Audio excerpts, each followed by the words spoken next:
হরে কৃষ্ণা। আচ্ছা, কর্মের কি হিসাব হয়? অবশ্যই হয়।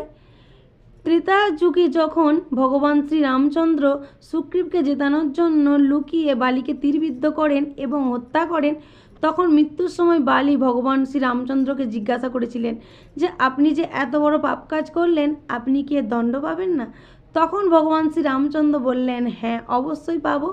এই জন্যই দাপর যুগে এসে যখন জন্মের পর থেকে কোনো রাক্ষস, কোনো মহারথী, কোনো যোদ্ধা ভগবান শ্রীকৃষ্ণকে ছুঁতেও পারেননি, সেখানে ভগবান শ্রীকৃষ্ণের মৃত্যু হয়েছিল জোড়া নামে এক শিকারীর হাতে। আসলে জোড়া ভগবান শ্রীকৃষ্ণের চরণকে হরিণ ভেবে তীর মারেন, কিন্তু যখন দেখলেন ভগবান শ্রীকৃষ্ণকে তীর লেগেছে তখন তিনি কাঁদছিলেন এবং বারবার ক্ষমা চাইছিলেন। তখন ভগবান শ্রীকৃষ্ণ তাকে বলেন, তুমি কেঁদো না, এটা আমার কর্মফল। ত্রেতা যুগে আমি ছিলাম রাম আর তুমি ছিলে বালি। আমি এর আগের জন্মে তোমাকে তীরবিদ্ধ করে মেরেছিলাম, এই জন্মে তোমার তীরে আমার মৃত্যু হয়েছে। আর এইভাবে ভগবান শ্রীকৃষ্ণ ভগবান শ্রীরামচন্দ্রের কর্মফলের চক্রকে পূর্ণ করেছেন। হরে কৃষ্ণ। রাধে রাধে।